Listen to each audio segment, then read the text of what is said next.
तो कर्नाटक में कल क्या होगा, क्या कह रहा है आज तक का एग्जिट पोल, ये तो आपने देख लिया। लेकिन आज जो बातें कर रही हैं तमाम पार्टियां, उससे मिल रहे हैं कैसे संकेत। तो आइए आज हम आपको दिखाते हैं कर्नाटक में कल क्या होगा।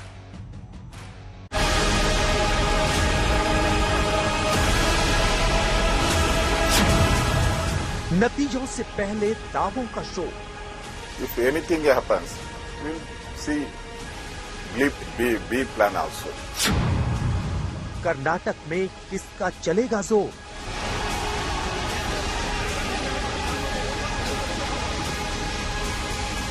We have decided with whom we are going to form the government.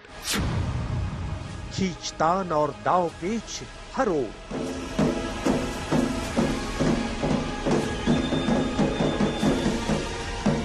They are ready to use any kind of force from the double engine sarkar to ensure that they come back to power.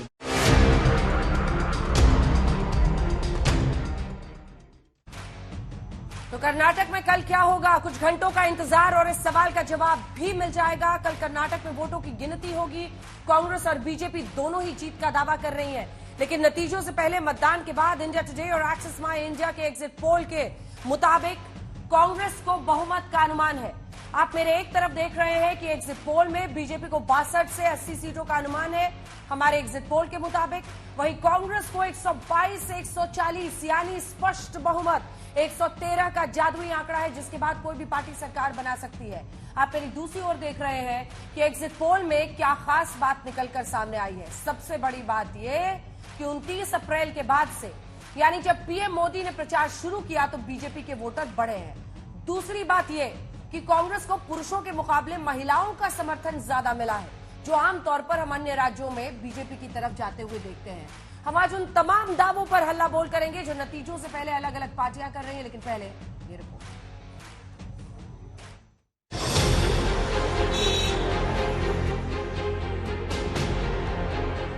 Karnataka में नतीजों से पहले बैठकों का दौर चल रहा है। राज्य में कांग्रेस के अध्यक्ष डीके शिव कुमार पार्टी के राष्ट्रीय अध्यक्ष मल्लिकार्जुन खड़गे से मिले, तो सूबे के सीएम बासवराज बोम्मई येदियुरप्पा से मुलाकात करते दिखे।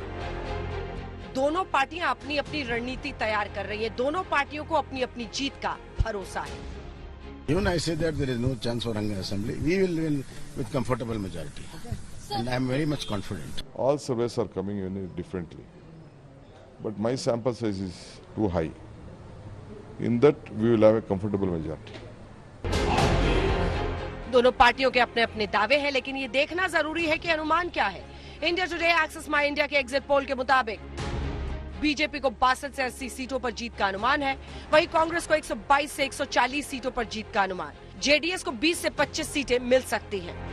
इंडिया टुडे एक्सिस माई इंडिया के एग्जिट पोल के नतीजों के बाद शायद बीजेपी ने दूसरी रणनीति पर भी सोचना शुरू कर दिया है। राज्य के मंत्री और बीजेपी के नेता आर अशोक कह रहे हैं कि प्लान बी तैयार है। One thing, we will form the government. BJP form the government. If anything happens, we'll see B plan also. So that decided by the central government.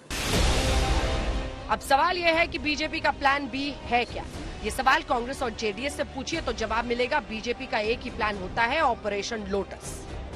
They are ready to use any kind of force from the double engine sarkar to ensure that they come back to power, be it CBI, IT, ED, throw money, probably even kidnap people. I don't know what they have in mind, but it's very, very evident that they will resort to any unconstitutional methods to come to power. Congress और JDS ने हमला किया तो BJP ने सफाई दी। No, see, we never did it. 1 year they only ruled, no? 1 year it was a coalition government and it failed miserably. BJP और कांग्रेस के बीच सत्ता की लड़ाई में जेडीएस अपने आप को 30 मार खा समझ रही है। जेडीएस को लग रहा है कि एक बार फिर त्रिशंकु विधानसभा के हालात पैदा होंगे और सत्ता की चाबी उनके पास होगी। अब पार्टी बड़े बड़े दावे कर रही है, कह रही है कि बीजेपी और कांग्रेस दोनों संपर्क कर रही हैं। फैसला हो चुका है कि किसके साथ जाना है। We have decided with whom we are going to form the government. We would announce it to the public at the right appropriate time. You have already decided. We have certainly decided. Tanveer Ahmad का बयान आया तो कांग्रेस ने काफी नपा तुला जवाब दिया। I don't want to comment on him. It is his party, it is goodwill, his goodwill. Let them take their own call in the interest of their party and in the interest of the national scene. Tanveer Ahmad के बयान पर सियासत तेज हुई तो कर्नाटक में JDS के अध्यक्ष सामने आए और कहा तनवीर अहमद पार्टी में नहीं है और जेडीएस ने अभी तक कोई फैसला नहीं किया है। ये आपके पास ताकत है तो हर आदमी आपको अप्रोच करता है, लेकिन हम जो भी फैसला करेंगे हमारी पार्टियों की उसूल के बुनियाद पर। जेडीएस का अस्तित्व ये प्रेडिक्शन वाले मानने के लिए तैयार नहीं थे। कल तक रुकिए ना।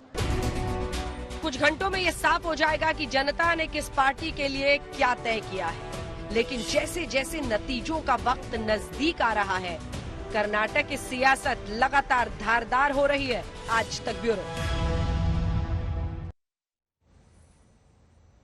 तो आज की रात कयामत की रात बसवराज बोम्मई के लिए, डीके शिव कुमार के लिए, एचडी कुमारस्वामी के लिए, तमाम ऐसे नेताओं के लिए जो कर्नाटक में अपनी पूरी ताकत झोंक कर आए हैं। गौरव भाटिया, आपने भी बहुत वक्त वहां पर बिताया था, स्वागत है आपका। प्रवक्ता भारतीय जनता पार्टी के हमारे साथ जुड़ गए हैं। अभय दुबे जी प्रवक्ता कांग्रेस पार्टी के जुड़ गए हैं हमारे साथ। एसएस शंकरन्ना जी प्रवक्ता जेडीएस के जुड़ गए हैं। प्रदीप गुप्ता जी, इन पर खास फोकस है, सीएमडी एक्सेस माई इंडिया के, जिन्होंने आज तक के इंडिया टुडे ग्रुप के साथ ये एग्जिट पोल किया है और शोलों पर चल रहे हैं। ये जब से हमने एग्जिट पोल कल दिखाया है उसके बाद से आग के शोलों पर चल रहे हैं साहब। इनको भी इनकी सबसे ज्यादा धकधकी बढ़ी हुई है कि क्या होगा। लेकिन गौरव भाटिया जी, आपकी पार्टी को इतना यकीन कैसे है? क्योंकि तमाम, ये सिर्फ हमारे एग्जिट पोल की बात नहीं है, जितने भी पोल से वो वहां पर कह रहे हैं, आपके नेता भी जब बहुत ओवर कॉन्फिडेंट होते हैं तो कहते हैं हम सेंचुरी पार कर लेंगे, लेकिन जो परिस्थिति ग्राउंड पर दिखी है उसमें कांग्रेस को एज दिख रहा है। ए बी, जब आप ही के कर्नाटक के एक मंत्री कहते हैं प्लान बी तैयार है, तो प्लान बी का मतलब क्या? ऑपरेशन कमल?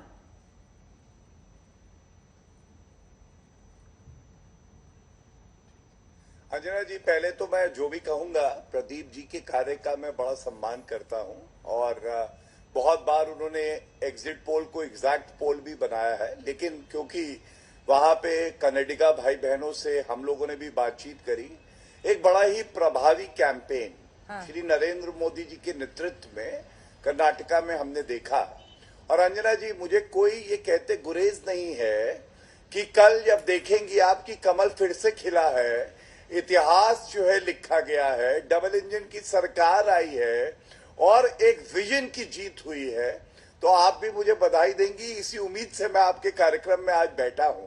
और यहां कोई plan B C D E नहीं है, बल्कि एफ कांग्रेस का है, फेल हो चुकी है, और हमारा केवल एक प्लान है, प्लान ए। प्लान ए ये है कि पूर्ण बहुमत की सरकार हमें बनानी है, और ये इसलिए बनानी है कि जय बजरंग बली, तोड़ दे भ्रष्टाचारियों की नली, और जो खिला रहे हैं नई सांप्रदायिक कली। सांप्रदायिक कली उन्होंने खिलाई है अंजना जी, जिनके मैनिफेस्टो में आपने देखा पीएफआई बैंड ऑर्गेनाइजेशन की तुलना करते हैं बजरंग दल से। ये वो रिपोर्ट कार्ड वाले हैं जिन्होंने कभी रिपोर्ट कार्ड दिखाना भी जनता को पसंद नहीं किया जब ये सत्ता में थे, उसका एक इन्होंने उपलब्धि नहीं बताई। और दूसरी तरफ बोम्मई जी मुख्यमंत्री, हर जिले में, हर रैली में उन्होंने बताया कि उन्होंने क्या किया है कर्नाटका को 3.5 साल की जो सरकार थी उसमें आगे बढ़ाने के लिए। प्रधानमंत्री जी ने एक विजन दी कि कर्नाटका को first state in terms of development, विकास में प्रथम प्रदेश बनाएंगे। और दूसरी तरफ प्रदेश की बात होती है तो संप्रभुता की बात सोनिया गांधी ने कर डाली, मतलब यहां भी टुकड़े टुकड़े गैंग आ गया था। यही फर्क है दोनों का। ठीक है, आज पहले एक बार कॉन्फिडेंस पर ओपनिंग लाइंस ले रहे हैं, क्योंकि अब तो वोट डल गया है, अब भाषण देकर को खास फायदा है नहीं। तो अभय दुबे जी, आप लोगों का कॉन्फिडेंस इतना हाई क्यों है? बिल्कुल अंजना जी, देखिए, आप अगर कार्यक्रम में देखेंगी तो प्रदीप गुप्ता जी आत्मविश्वास से भरे हुए दिखाई देते हैं। आज आपको बड़े अच्छे लग रहे हैं अभय जी। आज प्रदीप जी की नजर उतार लीजिए आप। देखिए तो आज उनके चेहरे की रौनक देखिए, मुस्कुराहट देखिए, ऐसा कर्नाटका की रौनक प्रतिबिंबित हो रही है। और मैं आपने कहा कि खत्म हुई इंतजार की रात, तो हाँ, खत्म हुई इंतजार की रात। कल से कर्नाटका में सौगातों की बरसात। आपने कहा 4% लड़कियों का, महिलाओं का वोट परसेंटेज प्रदीप जी ने बताया कि इंक्लिनेशन कांग्रेस की तरफ है, तो स्वाभाविक है 2000 रुपए बहनों को मिलना प्रारंभ हो जाएगा सरकार बनते ही। बस में यात्रा मुक्त हो जाएगी। आंगनवाड़ी की बहनों को 15,000 रुपए प्रति माह मिलने लगेगा। 3 लाख रुपए उनके रिटायरमेंट पर एक साथ मिलेंगे। छोटी आंगनवाड़ी कार्यकर्ताओं को 10,000 रुपए। और एक हथप्रभ था, मैं गौरव भाटिया जी का मैंने देखा, फिर पढ़ा गौर से कि हाँ भारतीय जनता पार्टी के ही प्रवक्ता है। क्या कह रहे थे? हे बजरंग बली तोड़ भ्रष्टाचार की नली। वही तो प्रदीप जी बता रहे हैं कि भ्रष्टाचार की नली बजरंग बली जी ने तोड़ दी वहां पर, और कहा कि वो कौन सी कली खिलने की बात कर रहे थे। ये तो भीषणतम भ्रष्टाचार में डूबी भारतीय जनता पार्टी को कर्नाटका की जनता ने सबक सिखाया। 2 नैरेटिव चला रहे थे ये लोग। हाँ। अमित शाह साहब हर इंटरव्यू में कह रहे थे, अंजना जी बोले बी प्लान क्या होता है? कोई प्लान बी नहीं है। 128 सीटें हमारी आएगी। जितने चैनल में या अखबारों में उन्होंने इंटरव्यू दिया, उन्होंने कहा भारतीय जनता पार्टी के पास कोई एबीसी प्लान नहीं है। आज 10 दिन में इनका आत्मविश्वास डगमगा गया। भारतीय जनता पार्टी कर्नाटक के मंत्री कह रहे हैं कि हमारा प्लान बी तैयार है। दूसरा कह रहे थे कि रिवाज बदला जाएगा। रिवाज बदलने के लिए रिवाज था ही नहीं साहब वहां पर। 56 से देख लीजिए, निजलिंगप्पा, बीडी जेट्टी, वीरेंद्र पाटिल, देवराज ओस, आर गुंडूराव, 27 साल 56 से 83 तक कांग्रेस की सरकारें रिपीट हुई। वहां कोई रिवाज ऐसा नहीं रहा। हाँ, भारतीय जनता पार्टी को नहीं स्वीकारा, दक्षिण के दरवाजे से बाहर। अब उत्तर की बारी है। अब 24 के चुनाव तक आते आते मध्य प्रदेश, छत्तीसगढ़, राजस्थान का हाल देखिएगा। हम तो आत्मविश्वास से भरे अंदर। थोड़ा सा रुक जाइए। एक बार शंकर अन्ना जी भी बता दे। शंकर अन्ना जी, किंग मेकर बनेंगे? हाँ नमस्कार। किंग मेकर बनेंगे या फिर आप अपने आप को किंग ही समझ रहे हैं? शायद कर्नाटक की जनता हमको किंग मेकर के रोल में ही देखना पसंद करती है। बट एक बात बोलना चाहूंगा, एक गोल्डन अपॉर्चुनिटी कर्नाटक की जनता ने खोया है। 5 साल अब फिर से दिल्ली में बैठ के कर्नाटक में क्या होगा उसका फैसला होगा। और अगर हम किंग मेकर बनेंगे तो जिस भी पार्टी से हम लोग गठबंधन करेंगे उसका एक ही कंडीशन होगा कि पार्टी और गवर्नमेंट चलेगी बेंगलुरु से। किंग मेकर तो पक्का है, क्योंकि ये इतना तो साफ है। अच्छा, 2-3 ऑब्जेक्टिव टाइप क्वेश्चन आपसे पूछती हूँ। आपको कमल पसंद है या हाथ पसंद है? नहीं, हमको कर्नाटक पसंद है। इसमें अमूल दूध पसंद है कि नंदिनी दूध पसंद है? वो तो नंदिनी पसंद है मैडम। हाँ, नंदिनी ही पसंद है। डीके या बोम्मई? ना डीके ना बोम्मई, केम्पेगौड़ा, बसवण्णा, संगोली रायण्णा, कित्तूर रानी चन्नम्मा। और बजरंग बली आप भी बोल रहे हैं आजकल? जय बजरंग बली, ओम नमः शिवाय, हर हर महादेव, अल्लाह अकबर। उसी की कृपा से हम किंग मेकर बनेंगे। अभी आखिर में जो इन्होंने बोला है कुछ संकेत मिल रहे हैं। लेकिन पिछली बार बहुत रोए थे सर, मुझे याद है एचडी कुमारस्वामी बहुत रोए थे कांग्रेस के साथ सरकार पर, पब्लिकली रो गए थे। पीछे से कोई अगर चाकू मारे आपको, जिसके साथ आप पार्टी बनाते हैं, तो क्या उससे फिर हाथ मिलाएंगे? नहीं मिलाएंगे। हाथ तो हम सिर्फ कर्नाटक के लोगों को हित में अगर मिलाएंगे तो मिलाएंगे। वो भी हमारे पार्टी के वरिष्ठ लोग निर्णय करेंगे। जिन्होंने रुलाया था उससे भी मिला सकते हैं, जिन्होंने रुलाया था उनसे भी मिला सकते हैं। नहीं, अगर कर्नाटक की जनता की फ्यूचर के लिए हमको कुछ भी सैक्रिफाइस करना है हम लोग करेंगे, लेकिन एक स्टेबल गवर्नमेंट बनाएंगे। लेकिन किंग मेकर तो हम ही होंगे। किंग मेकर, ये आज ही मान गए किंग मेकर की भूमिका अपनी। लेकिन आप पूरा फोकस प्रदीप गुप्ता जी पर रखिए। और ये तीनों भी एक बात पूछना चाहूंगा, एक बात मैडम, एक बात पूछना चाहूंगा। शंकर जी, बिल्कुल शंकर, आपके तो नाम में ही शंकर है। पूछिए। अगर कांग्रेस को इतना कॉन्फिडेंस है कि मेजोरिटी है तो रिसोर्ट क्यों बुक किया है? कौन सा रिसोर्ट बुक किया है? जल्दी बताइए, कौन सा रिसोर्ट? अरे आप अपने रिपोर्टर से पूछ लीजिए कितने हेलीकॉप्टर बुक हुए, कितने रिसोर्ट बुक हुए, सुबह से कितने फोन कॉल्स आ रहे हैं उनके एमएलए को। उतना घबराई हुई क्यों है कांग्रेस? डीके वैसे भी बड़े महारथी माने जाते हैं इन मामलों में। अभय जी इस पर क्या बोलेंगे? अभय जी बस मुस्कुरा रहे हैं मंद मंद, और उनकी नजर है प्रदीप जी की मुस्कुराहट पे। आज तो आपको काला टीका भी वो लगा देंगे कल के रिजल्ट के पहले। अंजना जी, गुप्ता रुक जाइए सर, रुक जाइए। गुप्ता जी, अब आप बताइए कि आपका कॉन्फिडेंस इतना हाई क्यों है? क्योंकि हमें पता चला है कि आप काफी आश्वस्त हैं कई बार हम लोग भी आपसे गुजरते मिलते हुए पूछते हैं कि कल ठीक होगा ना, तो आप कह रहे हैं कि एकदम 100%। क्यों? ये कॉन्फिडेंस की वजह क्या है आपकी? नहीं, कॉन्फिडेंस की वजह हमारी एक्सिस माइंडिया की टीम है जो जमीन के ऊपर शिद्दत के साथ काम करती है, और मैंने भी काम किया, मैं खुद भी गया था, पिछली बार भी गया था, इस बार भी गया। तो जो हमारा काम है और जो जनता ने कहा उसको आकलन करके रिपोर्ट करना ये काम है, और पूरी शिद्दत और मेहनत के साथ किया है। जैसे कि किसी भी इम्तिहान में या कोई भी पॉलिटिकल पार्टी इसमें अपने जब इम्तिहान में जाते हैं तो करते हैं, तो उसके कारण ये स्वाभाविक है कि हमारा कॉन्फिडेंट होना, और हमारा ट्रैक रिकॉर्ड सामने है। जो हमने आज तक 63 इलेक्शंस का प्रेडिक्शन किया है 10 सालों में, 2 जनरल इलेक्शन भी उसमें शामिल हैं, और 59 में सफलता हासिल की है। तो मैं ऐसी उम्मीद करता हूं कि इस बार भी team 59 out of 64, 59 out of 63। तो मुझे पूरी उम्मीद है कि गलतियां पिछले बार भी हमने कभी कहीं की होंगी, तो उससे सबक लेके सीख के आगे चलते हैं, और अपनी टीम पे और अपने काम के ऊपर भरोसा करते हैं। ये सीएम वाले में क्या है? क्या सिद्धारमैया, बसवराज बोम्मई, कुमारस्वामी 27, 15, 15 ये आपने ऑप्शंस दिए थे, या जब लोगों ने नाम लिए क्या आपने ऑप्शन दिया था लोगों को कि मुख्यमंत्री के लिए वो किसको बेहतर सीएम पसंद करते हैं या मानते हैं? नहीं, देखिए हमारी पद्धति बिल्कुल कहीं भी, इसको स्पॉन्टेनियस पद्धति कहते हैं कि हम कुछ भी, वो अपना खुद का नाम रिस्पोंडेंट बोलना चाहे मुझे सीएम बनना है या किसी का भी नाम, हम उसको एंटर कर लेंगे। अच्छा। हाँ, हमारे उसमें प्रोबेबल लिस्ट रहती है ताकि आसानी हो, टाइप करने की दिक्कतें ना हो टैबलेट के अंदर। नाम कोई नहीं दिया जाता, सिंपल पूछा जाता है आप अगला मुख्यमंत्री किसको देखना चाहते हैं। उसने जो बोला लिखते हैं। उसमें बहुत बार कहा हुआ कि कोई भी कैंडिडेट बीजेपी से, कोई भी कैंडिडेट कांग्रेस से, तो उस हिसाब से वो भी नंबर बड़े नंबर है। बीजेपी के केस में 15 बोम्बई साहब के लिए है, तो 15 एनी कैंडिडेट फ्रॉम बीजेपी है, और बीएस येदियुरप्पा को कहने वाले भी 2% है, तो इस हिसाब से वो शामिल है उसमें। रह गई बात कांग्रेस की, 32% मतलब, हाँ, रह गई बात कांग्रेस, और भी 2 छोटे छोटे हैं। हाँ। रह गई बात कांग्रेस की, तो सिद्धारमैया जी को 27% लोगों ने कहा, और एनी कैंडिडेट फ्रॉम कांग्रेस 12%, और डीके शिव कुमार को 2% लोगों ने कहा।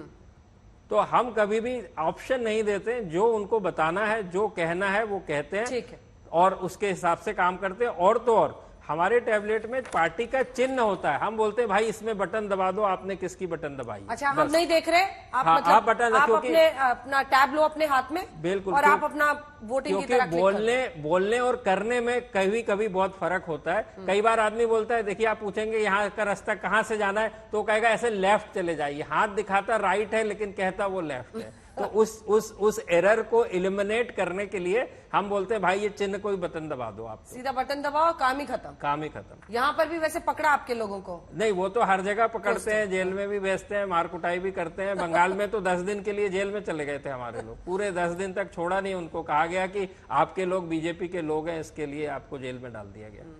चलिए अब अभय जी के पास एक बार जाते हैं, उसके बाद से मैं गौरव जी फौरन आपके पास आऊं। अभय जी, दूध का जला छाछ भी फूक फूक के पीता है, लेकिन ये रिजॉर्ट बुक करना, वो कह रहे चॉपर वॉपर भी आपने बुक कर लिया है, इतनी अंडर कॉन्फिडेंट क्यों हो गई है कांग्रेस? या फिर डर लग रहा है कि अगर जरा भी नीचे रह गए तब तो फिर धुरंधरों के सामने टिक ही नहीं पाएंगे? ये स्टेटमेंट जेडीएस के प्रवक्ता का है, किसी पत्रकार ने नहीं कहा, किसी कांग्रेस के नेता ने नहीं कहा। हम पूरी तरह आश्वस्त हैं, और प्रदीप जी नहीं, मैं दूसरे चैनल्स पर भी था, उस चैनल ने अपने सर्वे में नाम नहीं लूंगा, बड़ा 117-18 के आसपास सीट बताई, तो उनका जो कर्नाटका कवर करने वाला पत्रकार था उसने कहा कि नहीं साहब, मैं कर्नाटका के गांव गांव घूमा हूं, इससे बहुत ज्यादा कांग्रेस पार्टी को सीटें मिलने वाली है। उसी को लेकर हम आश्वस्त हैं। बात जहां तक जेडीएस के स्पोक्सपर्सन की थी, तो ये आज रात के लिए खुश हो रहे। भारतीय जनता पार्टी को तो पता है आज रात को भी नींद नहीं आने वाली, क्योंकि वहां स्टेक पर क्या था? स्टेक पर प्रधानमंत्री जी की छवि लगी थी। इसका अर्थ यह हुआ कि कर्नाटका से वो बात प्रारंभ होगी कि प्रधानमंत्री जी के वादों पर विश्वास देश की जनता का उठने लगेगा। अपेक्षा कर रहे थे कर्नाटका के लोग 5 वर्ष तक कि प्रधानमंत्री जी इंटरवीन करेंगे, भीषणतम भ्रष्टाचार, इनके कार्यकर्ताओं की नहीं सुनी। संतोष पाटिल ने आत्महत्या कर ली, ऐसा किसी प्रांत में आज तक नहीं हुआ।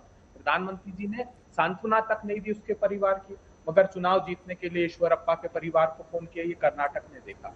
80 साल का अगर ठेकेदार जेल में डाल दिया जाए भ्रष्टाचार के खिलाफ आवाज उठाने से, हाई कोर्ट का जज अगर सार्वजनिक रूप से आकर कहे कि मुझे धमकाया हो जा गया रहा है, सर, वोट हो गया, वोटिंग हो गई है।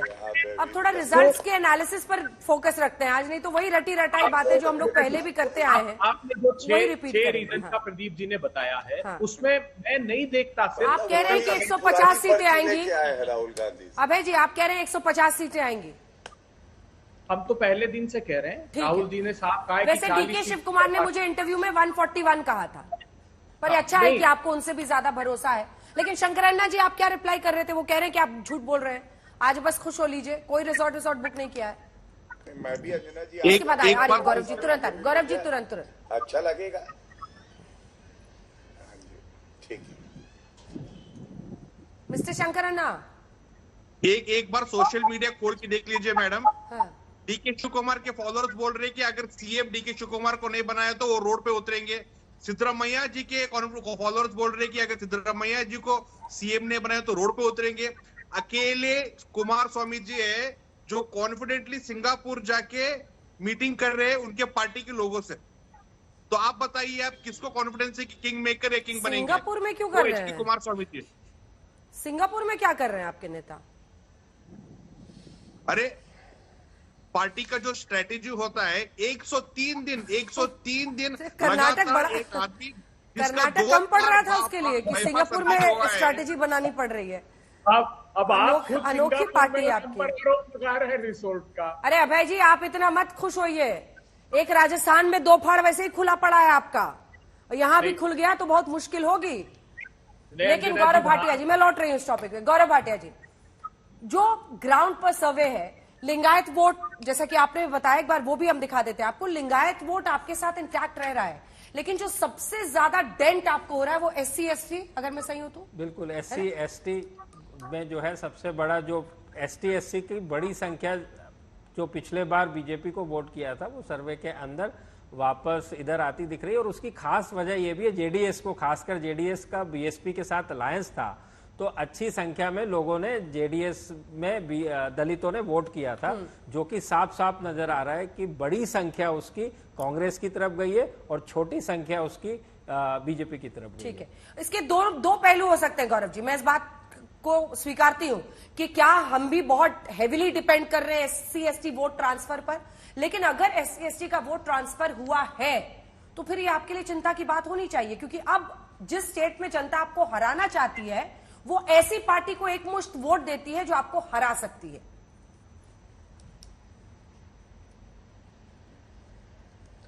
अंजना जी देखिए, सबसे पहले तो मैं कांग्रेस के प्रवक्ता का जवाब दे दूं। उन्होंने कहा कि नरेंद्र मोदी जी की छवि दाव पे लगी हुई, तो दाव पे तो छवि उसकी लगती है जिसकी छवि होती है, और जनता आशीर्वाद देगी। लेकिन काश मैं भी कह पाता कि राहुल गांधी की छवि दाव पे लगी है। छवि है ही नहीं तो छवि दाव पे कैसे लगेगी? अभी हार का ठीकरा फोड़ेंगे अपने रीजनल लीडर पे, डीके शिव कुमार पे, सिद्धरामैया पे।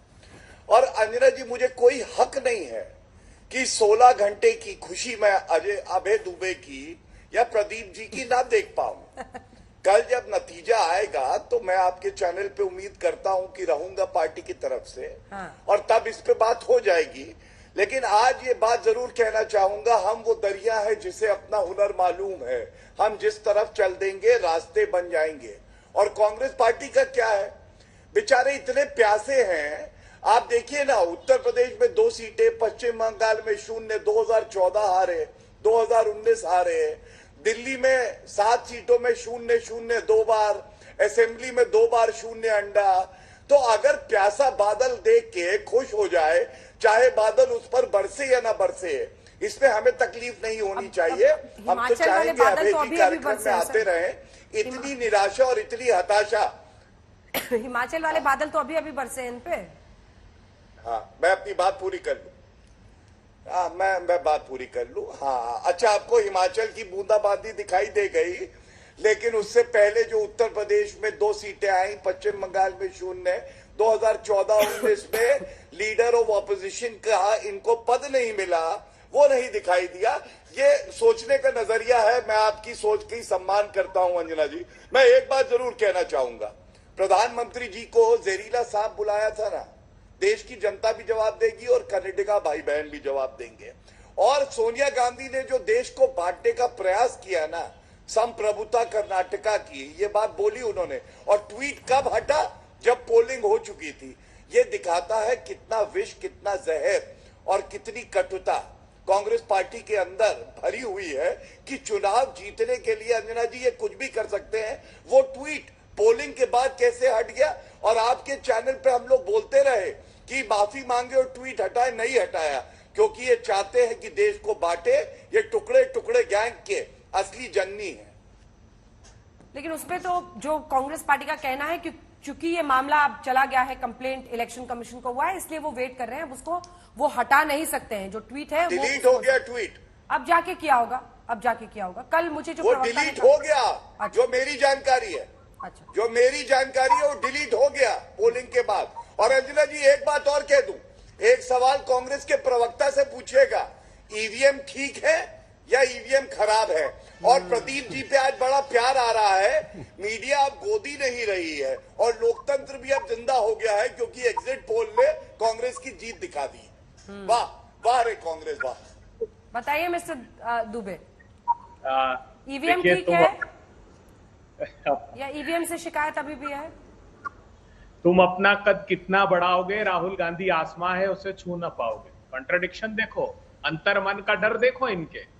अभी ईवीएम पर आ गए, मतलब इन्होंने इस बात को स्वीकार तो लिया कि हार इनका पराभव दिख रहा है जो कर्नाटका से प्रारंभ होगा। मैंने तो एक बार भी नहीं स्वीकारा, मैंने तो कहा प्रश्न का उत्तर दीजिए, क्यों अनर्गल बातें करते हैं? कांग्रेस पार्टी बहुत प्रयास करिए। नहीं, आपने ईवीएम पर, चुनाव आयोग पर, गौरव जी, अभय जी, ये वाजिब सवाल है। आपने चुनाव आयोग पर, ईवीएम पर अनेकों बार प्रश्न खड़े किए हैं, आज आपका क्या स्टैंड है, ये जवाब दीजिए। अंजना जी, प्रश्न कब खड़े किए हैं? जब खुद चुनाव आयोग के जो ट्रायल वीवीपैट का हुआ या मशीन का ट्रायल हुआ, उसमें जब गड़बड़ी दिखाई दी तो हमने प्रश्न खड़े किए और नैतिक दायित्व है हमारा। अगर कांग्रेस पार्टी का बटन दबाने पर वीवीपैट से कमल का चिन्ह निकला तो कांग्रेस पार्टी शिकायत करेगी, ये स्वाभाविक दायित्व है हमारा। मैं तो भारतीय जनता पार्टी के प्रवक्ता से विनम्रता पूर्वक पूछना चाहता हूं, अगर कर्नाटक में हम प्रचंड बहुमत से जीते तो क्या इस बात को आपको शोभा नहीं देता भारतीय जनता पार्टी को ये कहना कि प्रधानमंत्री जी को 51 गालियां दी, सांप की संज्ञा दी? ये सब बातें मत करिए। अगर हार गए तो क्या कर्नाटका की जनता ने इन बातों को स्वीकार किया, ये कहोगे क्या आप? नहीं कहोगे। इसलिए ना प्रधानमंत्री जी को शोभा देता है, ना आप लोगों को शोभा देता है। आपको बुनियादी मुद्दों का अवसर था कर्नाटका में। इधर गौरव भाटिया राहुल गांधी पर हमला कर रहे हैं, इधर कांग्रेस पार्टी की तरफ से सीधा पीएम पर हमला हो रहा है। आइए आपको सुना देते हैं जयराम रमेश ने क्या कहा है। गौरव भाटिया जी, फिर आप उस पर जवाब दीजिएगा, क्योंकि जयराम रमेश ये कह रहे हैं कि प्रधानमंत्री को पूरे मामले में, कर्नाटक के चुनाव में वो सामने खड़ा कर रहे हैं। कर्नाटक को लेकर कांग्रेस का ये बड़ा बयान, जिसमें कर्नाटक जीत से कांग्रेस के लिए 2024 की राह आसान हो जाएगी। जयराम रमेश ने पीएम मोदी पर निशाना साधा है, कहा है 2024 के लिए हमारी राह आसान हो जाएगी, कांग्रेस की जीत, मोदी की कर्नाटक में हार होगी। सुनिए क्या कहा है उन्होंने, फिर आप गौरव जी इस पर जवाब दें। हमारी जीत कर्नाटक में प्रधानमंत्री की हार है, क्योंकि उनकी ओर से एक ही व्यक्ति कैंपेन कर रहे थे, एक ही चेहरा था, एक ही व्यक्ति रोड शो कर रहे थे, एक ही व्यक्ति प्रचार कर। इस बार योगी वीगा को कुछ चला नहीं, अमित शाह का कुछ चला नहीं, सिर्फ प्रधानमंत्री प्रधानमंत्री सब जगह। कांग्रेस की जीत का अर्थ है कर्नाटक में प्रधानमंत्री हार गए हैं, और कर्नाटक के हार के बाद दिल्ली का दरवाजा 2024 में खुला है। जवाब दीजिए गौरव भाटिया जी। वो हमलावर है पीएम पर कि ये कर्नाटक में बीजेपी नहीं नरेंद्र मोदी की हार होगी। हार हुई नहीं।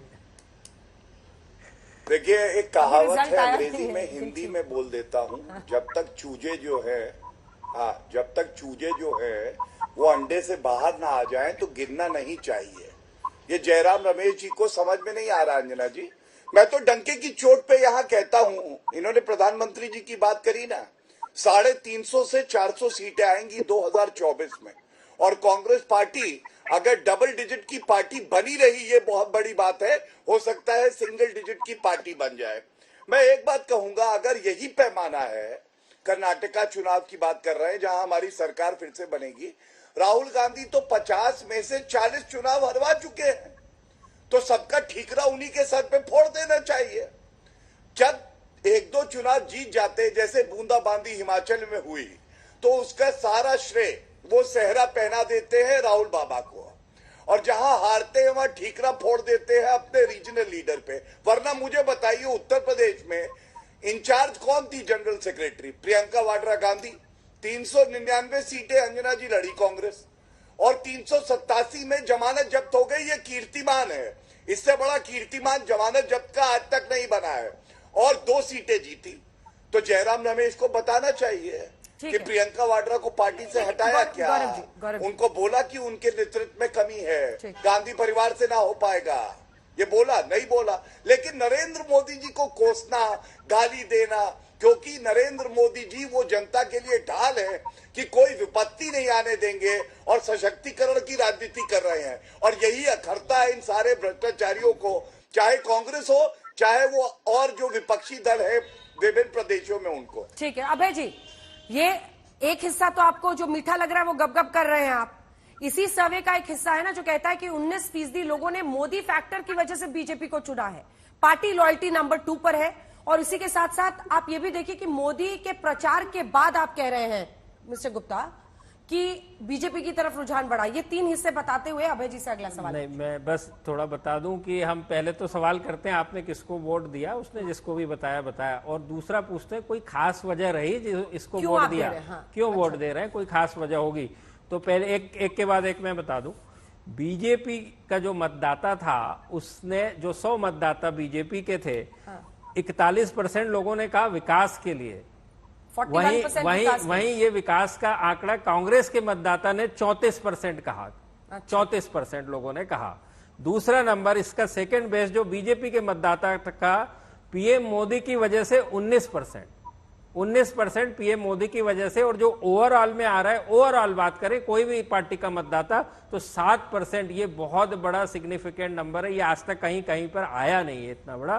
तो 19% बीजेपी के मतदाता पहला। दूसरा 13% लोगों ने कहा कैंडिडेट की वजह से, और 11% लोगों ने कहा ये पसंद की पार्टी हमारी, हम तो हमेशा इसी को वोट देते हैं। ये रह गई बात बीजेपी की। कांग्रेस का जैसे मैंने बताया विकास के लिए 34% लोगों ने। दूसरा था परिवर्तन होना चाहिए 10% लोगों ने, और 9% महंगाई, और 9% कांग्रेस द्वारा किए गए वादे।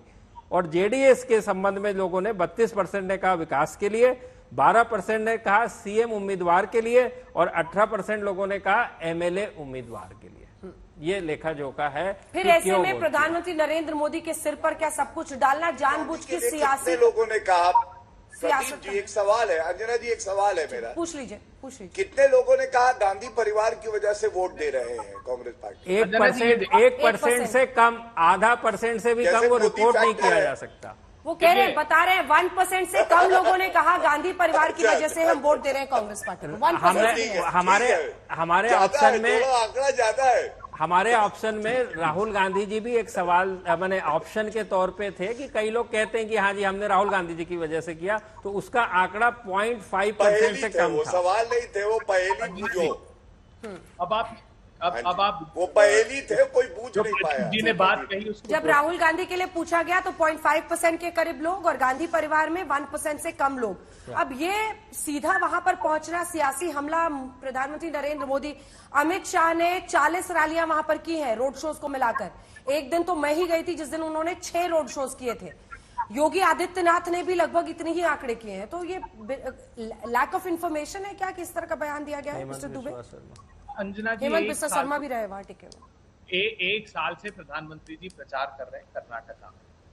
आपने अगर लोगों से पूछा, और उसमें सिर्फ 19% लोग जो भारतीय जनता पार्टी को वोट कर रहे हैं वो कह रहे हैं प्रधानमंत्री जी के लिए वोट किया हमने। इसका आशय क्या है प्रदीप? इसका आशय यह है कि जो प्रधानमंत्री जी के प्रति लोगों की आस्था थी वो 81% कम हुई। वही तो जयराम रमेश जी कह रहे हैं। आप देखिए पहले इन्होंने क्या कहा, इन्होंने कहा हिजाब, फिर कहा कि लव जिहाद, फिर कहा एनआरसी, फिर कहा यूसीसी। ये सब कुछ नहीं चला, वहां सिर्फ भ्रष्टाचार चलता रहा। तो प्रधानमंत्री जी आए, उन्होंने कहा कि देखिए मैं खुद पर तरस खाई। भारतीय जनता पार्टी ने कहा मुझे गालियां दे रहे हैं, मुझे अपशब्द कह रहे हैं, लेकिन वो भी स्वीकारा नहीं देते। इससे ये रिफ्लेक्शन आता है। तो इसका अर्थ है कि ये व्यापक रूप से समूचे देश के लिए अब लोगों का मानस बन रहा है किस प्रकार न सिर्फ कर्नाटका में प्रभु आपके ही नियम से अगला प्रश्न आपसे पूछती हूँ कि आपकी पार्टी के नेता प्रवक्ता कह रहे हैं भारत जोड़ो यात्रा की वजह से ये जीत मिल रही है। 0.5% राहुल गांधी का नाम ले रहे हैं, 1% से कम लोग गांधी परिवार का इसी सर्वे में। ये आंकड़ा आपको क्या कहता है? अंजना जी, भारत देखिए, पहली बात मैं साफ बता दूं, आप राहुल गांधी जी से जब भी बात करेंगी वो व्यक्ति केंद्रित राजनीति में विश्वास नहीं करते। हाँ, भारत जोड़ो यात्रा का परिणाम है कि लोगों ने बुनियादी मुद्दों की तरफ बात करना प्रारंभ किया। राहुल गांधी जी की भारत जोड़ो यात्रा क्या थी? सांप्रदायिक सद्भाव, महंगाई, बेरोजगारी, पे कुछ बोलिए। तो उन मुद्दों पर, उन बुनियादी मुद्दों पर लोगों का ध्यान हमने आप पे आकर्षित किया और हमने जो प्रॉमिसेस किए थे। अरे सर, अगर ये 24 के लिए प्रोजेक्शन है तो आप 0.5% पे भी तो बोलेंगे ना। अरे राहुल जी प्रधानमंत्री हो जाएंगे तब आप आंकलन करिएगा। 100% लोग कहेंगे कि राहुल गांधी जी और उनके कृतित्व की वजह से हम उनको पसंद करते हैं। चलिए गौरव भाटिया, देखिए, चाटुकारिता की पराकाष्ठा होते हैं कांग्रेस के जितने नेता आते हैं। अरे सर, मतलब मोदी जी को 81% लोग नकार चुके हैं। जैसे पहले 100% ने वोट किया था, अगर ऐसा होता तो कांग्रेस पार्टी का एक वोट नहीं आता। और अपना ये नहीं बता रहे कि 0.5% स्वीकारता है राहुल गांधी की। 99.5% लोग शांत शांत शांत शांत शांत शांत, आंखें बड़ी मत करिए, कहीं ऐसा ना हो चश्मा हिल जाए आंखों से। शांत। देखिए, 99.5% इनके लॉजिक से लोगों को, अरे भाई प्लीज ऐसा मत करिए। इनके लॉजिक से अंजना जी 99.5% लोग राहुल गांधी को नकार चुके हैं और 99% लोग गांधी परिवार को नकार चुके हैं। ये 1% कौन है ये मैं जरूर जानना चाहूंगा। राउंड ऑफ किया होगा प्रदीप जी ने। दूसरी बात, गुजरात हारे थे, ऐतिहासिक जीत भाजपा की हुई थी। भारत तोड़ो यात्रा तो तब भी चल रही थी। और कल मत भूलिएगा अंजना जी, निकाय चुनाव जो उत्तर प्रदेश में हुए हैं उसका भी परिणाम आ रहा है। अभी भाजपा का कमल जो है वो कर्नाटका में भी खिलेगा और निकाय चुनाव उत्तर प्रदेश में भी खिलेगा। लेकिन इनका जो पंजा है उसकी कितनी उंगलियां बचेंगी ये पता चल जाएगा कल आपको। तब इनसे पूछिएगा कि मोदी मैजिक तो चल गया, राहुल इतना ट्रैजिक क्यों है, ये नहीं बताएंगे। और फिर से मैं कहूंगा, अपना रिपोर्ट कार्ड पूरे चुनाव प्रचार में एक उपलब्धि नहीं बताई।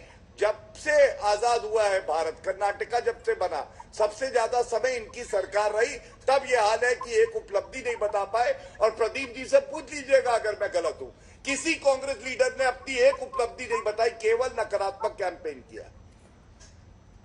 चलिए इस पर लौटेंगे बाद में। आप दोनों का कांग्रेस वर्सेस बीजेपी। शंकरन्ना जी, तो कुमार स्वामी साहब सिंगापुर में है? हाँ मैडम। अच्छा, क्या कर रहे हैं वहां पे? 103 दिन का कंटिन्यूअस उनका कैंपेन रहा मैडम। अच्छा, 2 बार एक आराम फरमाने गए हैं। सर्जरी होता है, 2 बार एक आदमी का बाईपास सर्जरी होता है, फिर भी वो आदमी कर्नाटक की जनता के लिए गली गली घूमता है, हर ग्राम को घूमता है, पंचरत्न योजना को लेके जाता है। कर्नाटक की बाकी कितनी जनता सिंगापुर घूम पाती है? शंकरन्ना जी बताइए ना, ये सिंगापुर में क्या करने गए? अनवाइंडिंग कर रहे हैं, क्या कर रहे हैं? सिंगापुर में हमारे नेता जो है, हाँ, लोग कहते हैं वहां से ट्रांजैक्शन बड़ा आसान हो जाता है कुछ। दो दिन तो एक आदमी को थोड़ा तो एक रेस्ट लेने का एक हक है। क्योंकि ये जो अभी जो बात चल रहा था कि राहुल गांधी का, हमें तो कर्नाटक इतना सुंदर लगता था, दिल्ली बस गया, 1 दिन 2 दिन वहां घूम के लगा कि यहीं बस जाना चाहिए। आपके नेता कर्नाटक छोड़ के सिंगापुर जा रहे हैं।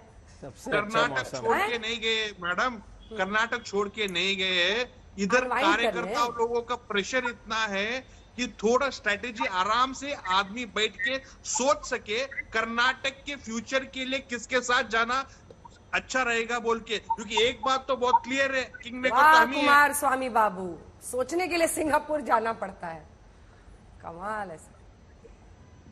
सोचने के लिए गए ना सर?